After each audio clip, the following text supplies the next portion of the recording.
الحمد لله نحمده ونستعينه ونستغفره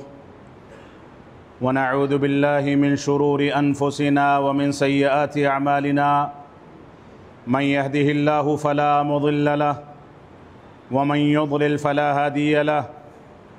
وأشهد أن لا إله إلا الله وحده لا شريك له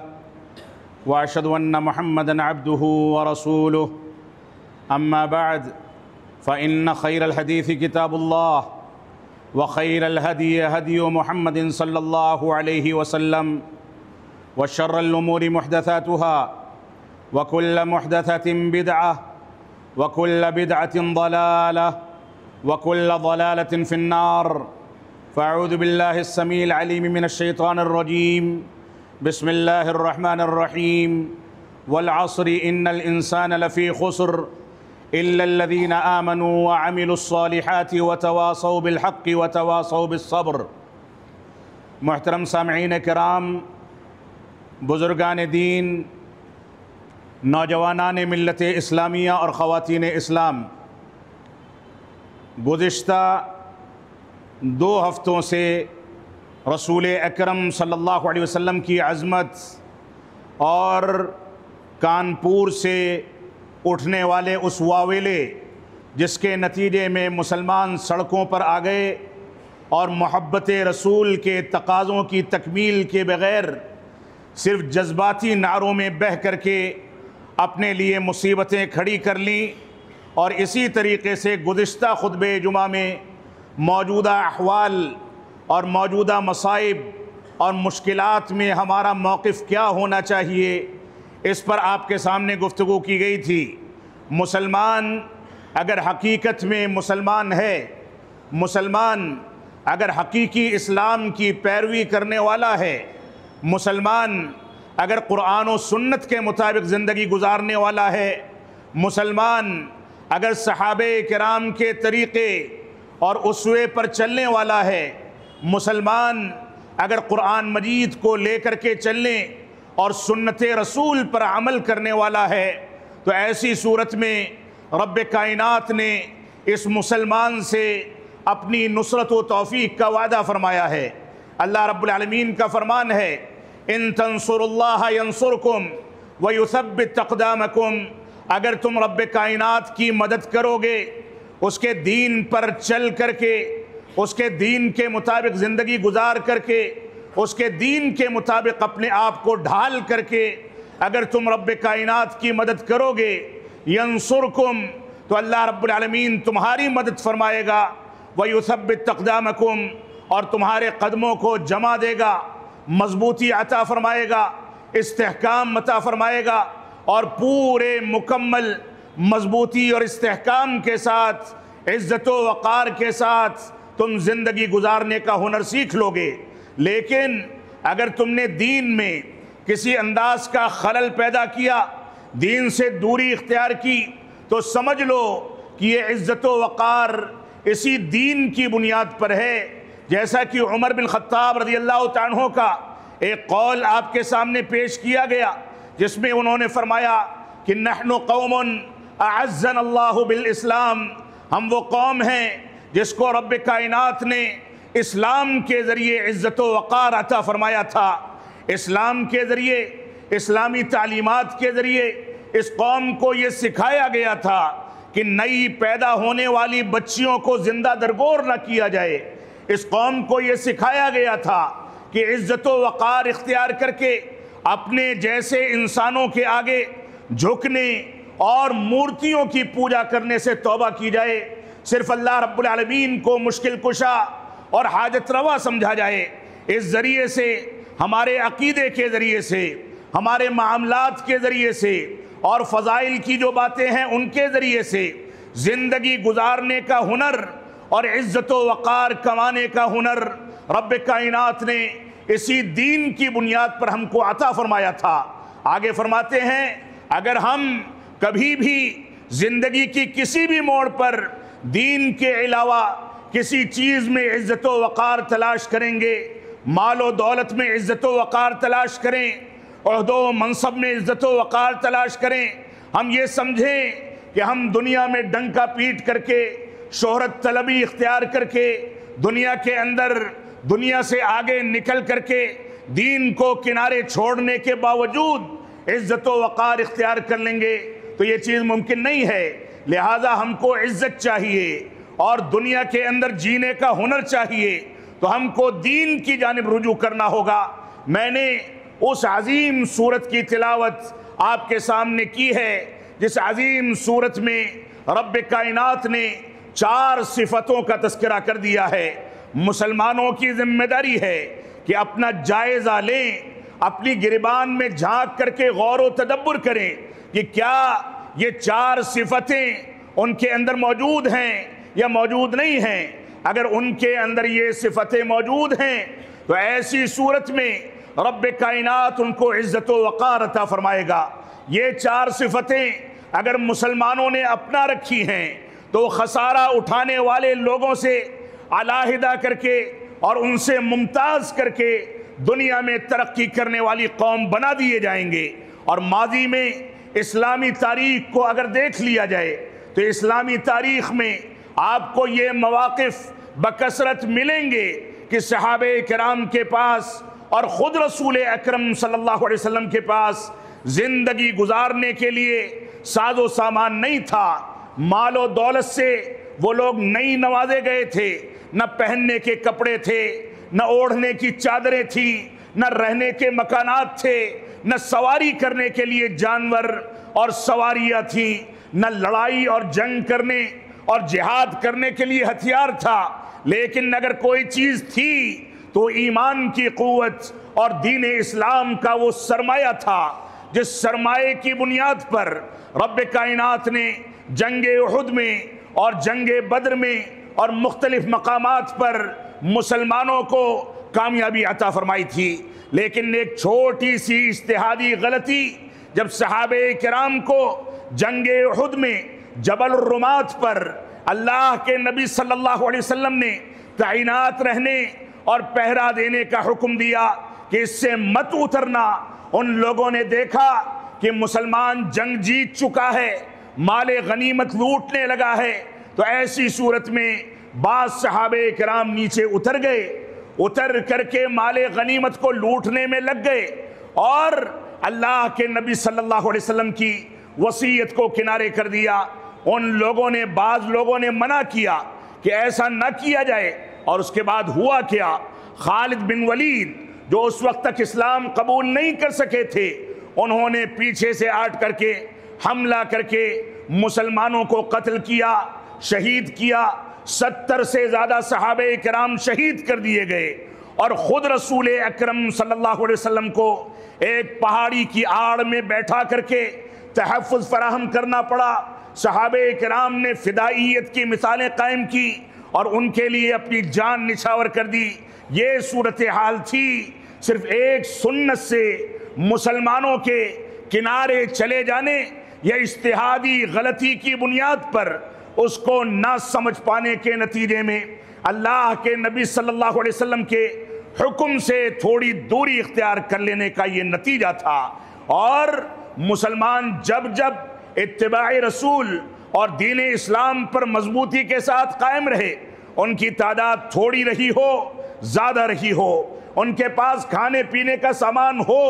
یا نہ ہو، جنگ و جدال کرنے اور جہاد کرنے کے لیے ہتھیار اور سواریاں ہوں یا نہ ہوں، اس کے باوجود رب کائنات نے ان کو فتح یابی عطا فرمائی۔ آپ جنگ بدر کے واقعات دیکھ لیں، جنگ خندق کے واقعات دیکھ لیں، دوسرے غزوات کے واقعات دیکھ لیں، تو مسلمانوں کی عزت، مسلمانوں کا مقام اور عزت و وقار صرف دین اور دینی بنیادوں پر مضبوطی اور استحکام کے ساتھ قائم رہنے میں ہے۔ جو سورت میں نے آپ کے سامنے تلاوت کی ہے اس میں رب کائنات نے جو اسلوب اختیار کیا ہے، جو طرز اختیار کیا ہے، جو طریقہ اختیار کیا ہے، اس پر غور و تدبر کریں۔ رب کائنات نے فرمایا والعصر، قسم ہے زمانے کی۔ رب کائنات سچا ہے اور سچائی کے علاوہ کوئی بات کا امکان نہیں ہے۔ اس کے باوجود رب کائنات نے آنے والی باتوں کی اہمیت اور اس کی عظمت اور اس کے مقام کے مد نظر قسم کھا کر کے یہ بات اس کی ابتدا کی. فرمایا زمانے کی قسم، جس زمانے میں تم زندگی گزارتے ہو، جس میں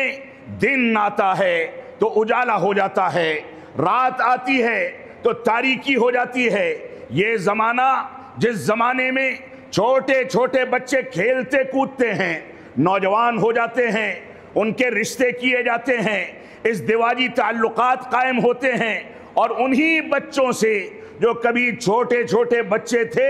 نہ بول سکتے تھے، نہ کھا پی سکتے تھے، نہ کسی سے کوئی حاجت اور ضرورت ذکر کر سکتے تھے، نہ بیٹھ سکتے تھے، نہ چل سکتے تھے، انہی بچوں کو رب کائنات نے چلتے چلتے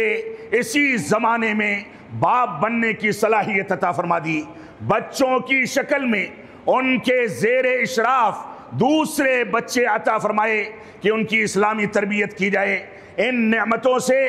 دنیا کی کوئی طاقت بری نہیں ہو سکتی. مسلمانوں کو یہ ذمہ داری دی گئی کہ وہ نئی نسل کی اسلامی تربیت کے لیے ہم بستری سے لے کر کے، نکاح سے لے کر کے، اس دیواجی رشتے قائم کرنے سے لے کر کے، مکانات بنانے تک، باہر نکلنے، گھر میں داخل ہونے تک، لوگوں سے لین دین کرنے اور استنجا اور قضاء حاجت کرنے تک، تمام کے تمام امور میں اسلامی تعلیمات اور اسلامی احکامات کا پاس و لحاظ رکھیں. یہ مسلمان اس بات کا مکلف بنایا گیا تھا، لیکن وہ چیزیں، وہ احکامات جو مسلمانوں کے اوپر واجب کیے گئے ہیں، ان احکامات میں اگر مسلم قوم کا جائزہ لے لیا جائے تو ہماری مسجدیں ویران پڑی ہیں. اس کے باوجود ہم یہ سمجھتے ہیں کہ یہ مصائب رب کائنات کی نصرت و توفیق سے ٹال دیے جائیں گے. ہرگز نہیں. تو یہ زمانے کی قسم کھا کر کے رب کائنات نے انسان کو اس کی حقیقت بتا دی کہ ایک ایسے پانی اور حقیر پانی کے ذریعے جو باپ کی شرمگاہ سے نکل کر کے ماں کی شرمگاہ کے راستے سے ماں کی بچہ دانی میں ٹھہرتا ہے، اور اس کے بعد خون کا لوتھڑا، گوشت کا لوتھڑا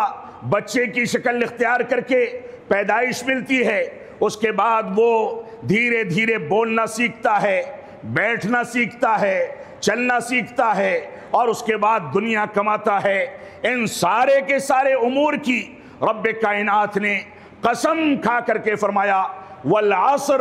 سنو زمانے کی قسم ہے. اور بعض علماء کہتے ہیں کہ اس سے ایک مقصود اور مراد یہ بھی ہو سکتا ہے کہ رب کائنات نے صلاۃ عصر کی قسم کھائی، کیونکہ صلاۃ عصر میں لوگ اپنے کاروبار میں مشغول ہوتے ہیں، دنیا آ رہی ہوتی ہے، مال کما رہے ہوتے ہیں، گراہک دروازے پہ کھڑا ہوتا ہے اور سودا بکنے لگتا ہے، مارکیٹ عروج پر آ جاتا ہے. اس وقت بھی اگر انسان دنیا داری کو ترجیح دے کر کے صلاۃ عصر میں حاضر نہ ہو سکے تو ایسی صورت میں وہ سمجھ لے کہ وہ کتنا زیادہ اپنے آپ کو محروم کرتا ہے اس خیر سے جو خیر رب کائنات نے اس کے لیے بنائی ہے. تو زمانے کی قسم کھا کر کے رب کائنات نے واضح کر دیا کہ آنے والی بات بہت قیمتی بات ہے، لوگ اس کو کان کھول کر کے سن لیں اور سن کر کے اپنی گھٹیوں میں بیٹھا لیں. رب کائنات نے کیا فرمایا؟ فرمایا ان الانسان لفی خسر، کہ سارے کے سارے انسان گھاٹے اور خسارے میں ہیں. ان کا تعلق کسی بھی مذہب یا کسی بھی مسلک سے ہو، ان کا تعلق کسی بھی قوم اور تہذیب سے ہو،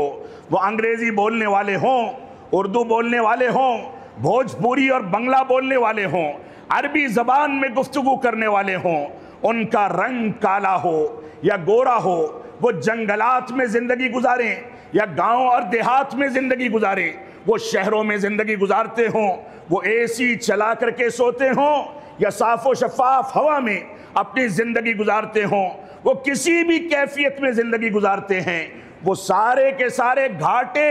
اور خسارے میں ہیں. ان کے لیے تباہی ہے، ان کے لیے خسران ہے، ان کے لیے دنیا کے اندر ایسی زندگی ہے کہ اگر ان 4 شرطوں کو مکمل نہ کریں تو وہ تباہ ہو جائیں گے. اللہ رب العالمین نے فرمایا ان الانسان لفی خسر، ساری کی ساری انسانیت گھاٹے اور خسارے میں ہے۔ یہ گھاٹا اور خسارہ دنیا کی مال و دولت سے نہیں ٹالا جا سکتا، یہ گھاٹا اور خسارہ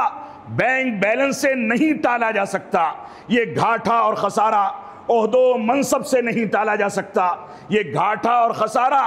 دنیا داری سے نہیں ٹالا جا سکتا، یہ گھاٹا اور خسارہ دنیا میں ساری محنت و جستجو کرنے کے باوجود انسان اپنے اوپر سے نہیں ٹال سکتا ہے۔ لیکن 4 چیزیں ایسی ہیں جن کو اپنانے کے بعد انسان گھاٹے اور خسارے سے بچ جاتا ہے، نکل جاتا ہے۔ اللہ رب العالمین نے استثناء کرتے ہوئے ارشاد فرمایا اِلَّا الَّذِينَ آمَنُوا وَعَمِلُوا الصَّالِحَاتِ وَتَوَاصَوْا بِالْحَقِّ وَتَوَاصَوْا بِالصَّبْرِ۔ 4 چیزوں کا تذکرہ کر دیا۔ 4 چیزوں میں سے پہلی چیز یہ ہے کہ وہ لوگ گھاٹے اور خسارے سے بچ جائیں گے جو ایمان لائے۔ آج ایمان کا جائزہ لے لیا جائے، ایمان کی تعریف، ایمان کے شرائط، ایمان کے ارکان، ایمان کی شروحات، ایمان کے تقاضے اور ایمان سے متعلق جو چیزیں اقوال صحابہ اور قرآن و سنت کے اندر وارد ہوئی ہیں ان کا جائزہ لے کر کے مسلمان اپنی گریبان میں جھانکے۔ ہر مکتب فکر نے، ہر فقیہ امت نے، ہر ماننے والے اور اسلام کا دعویٰ کرنے والے نے اپنے لحاظ سے ایمان کی تعریف وضع کر رکھی ہے، اپنے لحاظ سے ایمان کے تقاضوں کی تکمیل میں لگا ہے۔ وہ بھی ایمان کا دعویٰ کرتے ہیں جو قبروں کے آگے جھک جاتے ہیں، وہ بھی ایمان کا دعویٰ کرتے ہیں جو صحابہ کرام کو سب و شتم کرتے ہیں، وہ بھی ایمان کا دعویٰ کرتے ہیں جو قرآن مجید کو خوارج کے طریقے پر سمجھتے ہیں، وہ بھی ایمان کا دعویٰ کرتے ہیں جو بدعات و خرافات کرتے ہیں، وہ بھی ایمان کا دعویٰ کرتے ہیں جو اسلام کے نام پر ہر گمراہی کو اسلام کا رنگ دے کر کے دنیا کے سامنے پیش کرتے ہیں۔ تو یہ ایمان وہی ایمان قابل قبول ہوگا جو ایمان رسول اکرم صلی اللہ علیہ وسلم نے صحابہ کرام کو سکھایا۔ لہذا ضرورت ہے کہ گھاٹے اور خسارے سے بچنے کے لیے مسلمان علماء کی صحبت اختیار کر کے، علماء حق کی مجلسوں کو لازم پکڑ کر کے ایمان کی تعریف، اس کے تقاضوں، اس کے شرائط، اس کے ارکان اور ایمان کے متعلقہ امور کو سیکھیں، اس کے مطابق زندگی کو ڈھالیں، تبھی وہ گھاٹے اور خسارے سے باہر جائیں گے۔ ورنہ معاف فرمائیں گے، ایمان کا دعویٰ بھی ہو اور ساتھ میں شرک بھی کیا جائے، ایمان کا دعویٰ بھی ہو ساتھ میں بدعات بھی کی جائیں، ایمان کا دعویٰ بھی ہو اور اتباع رسول کو چھوڑ کر کے تقلید شخصی کی دعوت دی جائے، ایمان کا دعویٰ بھی ہو اور قرآن مجید کو اپنی عقل پر تولا جائے، اپنی عقل کے مطابق سمجھا جائے، ایمان کا دعویٰ بھی ہو اور احادیث میں تعویل کی جائے، توجیہ کی جائے، ایمان کا دعویٰ بھی ہو اور انسان اپنی عقل کے مطابق دین کے اندر اپنی رائے پر فیصلے کرے، اپنی رائے پر فتوے دے، تو معاف فرمائیں گے یہ ایمان کا تقاضا نہیں ہے۔ ایمان کا تقاضا یہ ہے کہ ہم ایمان کے عین مطابق اپنی زندگی کو ڈھالیں۔ تو رب کائنات نے فرمایا اِلَّا الَّذِينَ آمَنُوا، سوائے ان لوگوں کے جو ایمان لائے، وہ گھاٹے میں نہیں ہیں۔ ایمان کی حقیقی تعبیر کو سمجھنے والے، اس کے مطابق چلنے والے، بشری تقاضے سے اگر کچھ بھول ہو جائے، شیطان کے بہکاوے میں آ جائیں تو فوراً رجوع کرنے والے، اللہ رب العالمین کو یاد کرنے والے، توبہ کرنے والے، ایسے لوگ جو ایمان کے تقاضوں کی تکمیل کرتے ہیں وہ گھاٹے سے باہر ہیں۔ لیکن صرف ایمان کی تکمیل کافی نہیں ہے، بلکہ ایمان کی تقویت کے لیے، ایمان کی مضبوطی کے لیے، ایمان کے استحکام کے لیے ہمارے سامنے یہ ضابطہ بھی ہونا چاہیے، الایمان یزید بالطاعہ وینقص بالعصیان، یہ ایمان اطاعت کے کاموں سے، نیک کاموں سے، دین اسلام کے احکام و مسائل کی پیروی کرنے سے بڑھتا ہے، اس میں اضافہ ہوتا ہے، اس میں مضبوطی آتی ہے، اس کو استحکام ملتا ہے، لہذا انسان اپنے عمل کے ذریعے ایمان کو تقویت پہنچائے اور گناہوں سے توبہ کرے، کیونکہ گناہوں کے نتیجے میں یہ ایمان ناقص ہوتا ہے، کمزور ہوتا ہے، کمزور پڑتا ہے۔ لہذا ہماری ذمہ داری ہے کہ ہم مرجئہ کے ان نقائض پر نہ جائیں کہ اعمال صالحہ کو ایمان کے ارکان سے خارج کر دیا جائے، ان لوگوں کی پیروی نہ کریں جو اشاعرہ اور معتزلہ کے طریقے پر چل کر کے یہاں تک خرافات کرتے ہیں کہ ایمان صرف دل کی معرفت کا نام ہے اور اس کے اندر دل کا اقرار اور زبان کا اقرار اور عمل بالارکان یعنی اعضاء و جوارح کے ذریعے اسلام کو برتنا، اس کے مطابق عمل کرنا، یہ اس میں شامل نہیں ہے۔ اہل سنت والجماعت ایمان کے بارے میں مکمل یقین رکھتے ہیں، ہمارا پختہ ایمان ہے، اعتقاد ہے، اور یہی صحابہ کرام کی تعبیر ہے کہ ایمان 3 چیزوں کے مجموعے کا نام ہے۔ انسان دل سے تصدیق کرے، زبان سے اقرار کرے اور اعضاء و جوارح کے ذریعے اس پر عمل کرے۔ یہ تینوں چیزیں اگر موجود نہیں ہیں تو ایمان ناقص ہوگا، اور خطرہ یہ ہے اس نقص کے ساتھ دھیرے دھیرے ایمان ختم ہوتا چلا جائے گا۔ لہذا جن فرقوں نے، جن مکاتب فکر نے، جن اہل کلام اور اہل بدعت نے، جن خرافاتیوں اور عقلانیوں نے ایمان کی غلط تعبیرات پیش کی ہیں، ان کو ایمان کی اصلاح اور تصحیح کرنی چاہیے۔ تو رب کائنات نے فرمایا اِلَّا الَّذِينَ آمَنُوا، وہ لوگ گھاٹے اور خسارے سے باہر ہیں جو ایمان لائے، وَعَمِلُوا الصَّالِحَاتِ، اور ایمان کی تقویت اور ایمان کے استحکام کے لیے ان لوگوں نے اعمال صالحہ کو انجام دیا۔ ایمان کے 6 ارکان آپ کے سامنے رہیں، اسلام کے 5 ارکان آپ کے سامنے رہیں، آپ نمازوں کو قائم کریں، نمازوں کے احکامات کو سمجھیں، زکوٰۃ کی ادائیگی کریں، استطاعت کی صورت میں حج بیت اللہ کو انجام دیں، رمضان کے روزوں کا اہتمام کریں اور ارکان اسلام کے تمام کی تمام بنیادوں کی تکمیل کریں، اس کے تقاضوں کے مطابق چلیں۔ تو پہلی بات جو خسارے سے ہم کو نکال کر کے باہر کرتی ہے وہ ایمان کا حقیقی مفہوم ہے،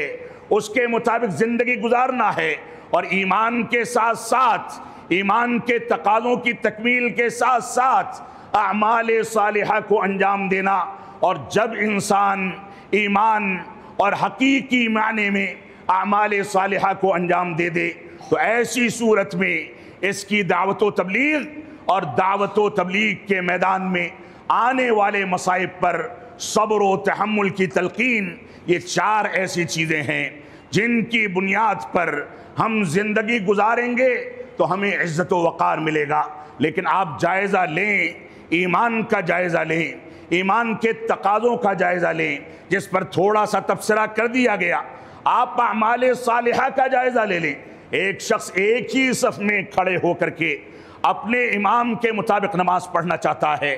دوسرا شخص اس کے بغل میں کھڑا ہوتا ہے، اپنے امام کے مطابق وہ نیت کرتا ہے، رکوع سجدے کرتا ہے، کوئی پیر ملانا چاہتا ہے، کوئی نہیں ملانا چاہتا، کوئی رفع الیدین کرنا چاہتا ہے، کوئی نہیں کرنا چاہتا، کوئی آمین زور سے کہنا چاہتا ہے، کوئی آہستہ سے کہتا ہے۔ یہ مسائل بظاہر فروعی مسائل کہے جاتے ہیں، اس کے بارے میں ہلکا پن اختیار کر لیا جاتا ہے، لیکن یہ سنت کے وہ شعار ہیں، سنت کی وہ پہچان ہے جس پر عمل پیرا ہو کر کے ہم متبع سنت بنتے ہیں۔ لہذا یہ اختلافات کہ ایک صف میں 4 5 طریقوں پر نمازیں ادا کی جائیں، الگ الگ طریقے پر عبادات کو انجام دیا جائے، تراویح کا مسئلہ الگ بتایا جائے، حج بیت اللہ کے مسائل میں اختلاف کیا جائے، نماز کے مسائل میں اختلاف کیا جائے، اور ایسے ہی زکوٰۃ اور تلاوت کلام پاک اور دوسرے مسائل میں اختلاف کیا جائے۔ ان سارے کے سارے اختلافات میں اعمال صالحہ کو انجام دینے میں ہمارے سامنے بنیادی طور سے 2 شرطیں ہیں۔ ایک شرط یہ ہے کہ وہ عمل اخلاص کے نتیجے میں اختیار کیا جائے۔ ہو سکتا ہے کہ بہت سارے ایسے مسلمان جو اتباع رسول سے بھٹکے ہوئے ہیں، ممکن ہے کہ ان کے ہاں اخلاص موجود ہو، ممکن ہے کہ وہ اخلاص کی بنیاد پر نمازیں ادا کرتے ہوں، لیکن دوسری بنیادی شرط اگر نہیں پائی جاتی تو وہ عمل رائے گاں جائے گا، بیکار ہوگا، مردود ہوگا۔ دوسری بنیادی شرط یہ ہے کہ وہ عمل رسول اکرم صلی اللہ علیہ وسلم کے طریقے کے عین مطابق انجام دیا جائے۔ آپ نے فرمایا صلو کما رأیتمونی اصلی، ویسے ہی نماز ادا کرو جیسے مجھ کو ادا کرتے ہوئے پاتے ہو اور دیکھتے ہو۔ لہذا بنیادی طور سے ان روایات اور ان حدیث پر اعتماد کیا جائے جو احادیث قوی ہیں، مضبوط ہیں، ان کے مطابق اعمال صالحہ کو ڈھالا جائے، اس کے تقاضوں کی تکمیل کی جائے، اتباع رسول اور محبت رسول کو سامنے رکھ کر کے سیرت رسول اور سنت رسول کے اندر آپ کے اسوے کو تلاش کر کے اس کے مطابق زندگی کو ڈھالا جائے۔ یہ کون سا فلسفہ ہے کہ ہمارے سامنے سنت رسول اور حدیث رسول واضح ہو جائے، اس کے باوجود ہم اپنے امام کے قول کو تلاش کریں، اپنے مفتی کے قول کو اور فتوے کو تلاش کریں؟ معاف فرمائیں گے، یہ اعمال صالحہ کے اس بنیادوں پر نہیں ہے جن بنیادوں پر اعمال صالحہ اور ایمان کو اختیار کرنے والے خسارے سے نکلتے ہیں۔ ہمیں رجوع کرنا ہوگا 1450 سال پہلے کے دور کی جانب، ہم کو رجوع کرنا ہوگا ائمہ اربعہ کی پیدائش سے پہلے کے دور کی جانب۔ شیخ الاسلام علامہ ابن تیمیہ رحمۃ اللہ علیہ فرماتے ہیں کہ اہل سنت والجماعت کا جو مسنون طریقہ اور مذہب و مسلک ہے یہ بہت قدیم ہے، رب کائنات نے اس کو مکمل کر دیا تھا۔ امام ابو حنیفہ رحمۃ اللہ علیہ کی، امام مالک، امام شافعی اور امام احمد بن حنبل، ان چاروں ائمہ کی پیدائش سے بہت پہلے اس کی تکمیل کر دی گئی تھی، کیونکہ یہ طریقہ وہ طریقہ ہے جسے صحابہ کرام نے رسول اکرم صلی اللہ علیہ وسلم کی صحبت میں بیٹھ کر کے سیکھا۔ ان کے پاس پہننے کے کپڑے نہیں تھے، اوڑھنے کی چادریں نہیں تھیں، زندگی گزارنے کے لیے مکانات نہیں تھے، سواریاں نہیں تھیں، جہاد کرنے کے لیے ہتھیار نہیں تھے، لیکن دین کے نام پر وہ سمجھوتا کر لیں یہ بات گوارا نہیں کرتے تھے۔ تو اِلَّا الَّذِينَ آمَنُوا وَعَمِلُوا الصَّالِحَاتِ، فرمایا جو لوگ ایمان لائے اور اعمال صالحہ کو انجام دیا وہ گھاٹے اور خسارے سے باہر ہیں۔ لیکن صرف ایمان لانا اور اعمال صالحہ کو اختیار کرنا کافی نہیں ہے، دو چیزیں مزید بتائی گئیں، وَتَوَاصَوْا بِالْحَقِّ وَتَوَاصَوْا بِالصَّبْرِ۔ رب کائنات نے فرمایا کہ تم نے ایمان کو سیکھ لیا، اعمال صالحہ پر تربیت حاصل کر لی، اس پر عمل کرنے لگے، اس کی مشق ہو گئی، اس کے مطابق زندگی کو ڈھال لیا۔ اب تمہاری ذمہ داری ہے کہ یہ جو حقائق تم نے سیکھے ہیں اس کو دوسروں تک پہنچاؤ۔ جو علماء ہیں وہ تفصیل کے ساتھ پہنچائیں، جو عام انسان ہے وہ انہی مسائل کو دوسروں تک پہنچائیں جن مسائل پر علماء کی صحبت میں بیٹھ کر کے انہوں نے پختگی حاصل کر لی۔ یعنی وہ صرف تبلیغ کا کام کریں، یہاں سے باتیں وہاں پہنچانے کا کام کریں، اس میں اپنی رائے قائم نہ کریں، اپنا فتویٰ نہ دیں، اپنی باتوں کا اضافہ نہ کریں، اپنی توجیہ و تعویل نہ کریں۔ لہذا دعوت و تبلیغ اور ایمان اور اعمال صالحہ کی نشر و اشاعت یہ بھی خسارے سے نکلنے کے لیے لازمی اور ضروری ہے۔ آپ جائزہ لیں، اپنی گریبان میں جھانکیں۔ باپ صبح بیدار ہو کر کے صلاۃ فجر میں اس وجہ سے حاضر ہو جاتا ہے کہ بڑھاپا قریب ہے، قبر میں پیر لٹکنے والے ہیں، لیکن اسی کے بغل کے کمرے میں اس کا بچہ سویا ہے، اس کا بیٹا سویا ہے، اس کے بغل کی چارپائی پر اس کی بیوی سوئی پڑی ہے، صرف اپنا خود نماز ادا کر لینا وہ کافی سمجھتا ہے، جبکہ اس سے قیامت کے دن اس کے بچوں کے بارے میں، ماتحتوں کے بارے میں سوال کیا جائے گا کہ تم نے تو نماز ادا کر لی لیکن دعوت و تبلیغ کے فریضے کو انجام دینے کی جو ذمہ داری تمہارے اوپر تمہاری حیثیت اور علم کے لحاظ سے عائد کی گئی تھی اس میں تم کتنا کامیاب ہو۔ یہ کافی نہیں ہے کہ ہم عمل کر لیں ہمارا خاندان سویا پڑا رہے، یہ کافی نہیں ہے کہ ہم حلال و حرام کی تمیز کے بارے میں اپنے خاندانوں میں بیداری پیدا نہ کریں۔ ہماری ذمہ داری ہے کہ ایمان اور عمل صالح کی دعوت و تبلیغ کریں، نشر و اشاعت کریں، اور نشر و اشاعت جب ہم کریں گے تو یہ انبیاء کی سنت رہی ہے، انبیاء کا طریقہ رہا ہے۔ آپ کو آزمایا جائے گا، تکلیفیں دی جائیں گی، آپ حق بات کہیں گے تو آپ کو گالیاں دی جائیں گی۔ یہ خطبات بھی جب اپلوڈ کیے جاتے ہیں تو ایسے مسلمان موجود ہیں جو کمنٹس باکس میں جا کر کے گالی گلوچ کرتے ہیں، اشارات کر کے علماء کی توہین کرتے ہیں، دنیا میں واویلا کھڑا کرتے ہیں۔ یہ ساری کی ساری چیزیں ہوں گی، لیکن ہمارا طریقہ کیا ہے؟ ہمارا طریقہ اس وصیت پر عمل پیرا ہونا ہے۔ اللہ رب العالمین نے فرمایا جب دعوت و تبلیغ کرو گے، نشر و اشاعت کرے گے قرآن و سنت کی، تو ایسی صورت میں مصائب آئیں گے۔ صحابہ کرام کو آزمایا گیا، بیڑیاں ڈال کر کے گھسیٹا گیا، خود اللہ کے نبی صلی اللہ علیہ وسلم کو لہو لہان کیا گیا، ماضی کے انبیاء کو جیتے جی زندہ لوہے کی آری سے 2 ٹکڑے کر کے چیر دیا جاتا تھا، چونا ڈال کر کے کچا۔ اسی امت کی اور علماء حق کی بعض مثالیں افریقہ اور بعض ممالک کی ماضی قریب تک ملتی ہیں کہ علماء حق نے جب صدائے حق کو بلند کیا تو گڈھا کھودا گیا، کچا چونا ڈالا گیا، اور ان علماء کو اس کے اندر دفنا کر کے گاڑ کر کے اوپر سے پانی ڈال دیا گیا۔ دیکھتے دیکھتے کھال نے ان کی ہڈیوں کو چھوڑ دیا، اللہ رب العالمین کو پیارے ہو گئے۔ تو یہ دین جب اس کی دعوت و تبلیغ کی جائے گی تو آزمائشیں آئیں گی۔ جب آزمائشیں آئیں تو رب کائنات نے فرمایا وَتَوَاصَوْا بِالصَّبْرِ، تم صبر کی تلقین کرنا، صبر کی وصیت کرنا۔ مصائب کتنے بھی ہوں، آئیں گے چلے جائیں گے، لیکن صبر کرنا ہماری ذمہ داری ہے، کیونکہ صبر کرنے کا پیمانہ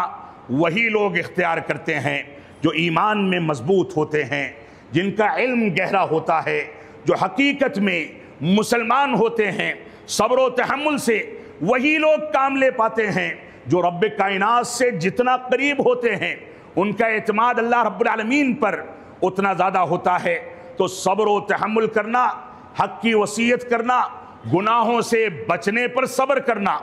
اطاعت کے کاموں کو انجام دینے پر جو مشکلات آتی ہیں ان پر صبر کرنا، اللہ رب العالمین کی اطاعت پر صبر کرنا، اس کی نافرمانی نہ کر کے صبر و تحمل کی زندگی گزارنا، یہ ہماری بنیادی ذمہ داری ہے۔ رب کائنات ہم کو قرآن و سنت کی پیروی کرنے کی توفیق عطا فرمائے۔ رب کائنات ہم کو توفیق عطا فرمائے کہ ہم سورۃ العصر کے تمام گوشوں کو سامنے رکھ کر کے زندگی گزاریں۔ ہم جب تک جئیں تب تک اسلام پر جئیں، جب ہمارا خاتمہ ہو تو ایمان پر ہو۔ بارک اللہ لنا ولکم فی القرآن المجید ونفعنی وإیاکم بالآیات والذکر الحمید انہ تعالی جواد کریم ملک بر رؤوف الرحیم۔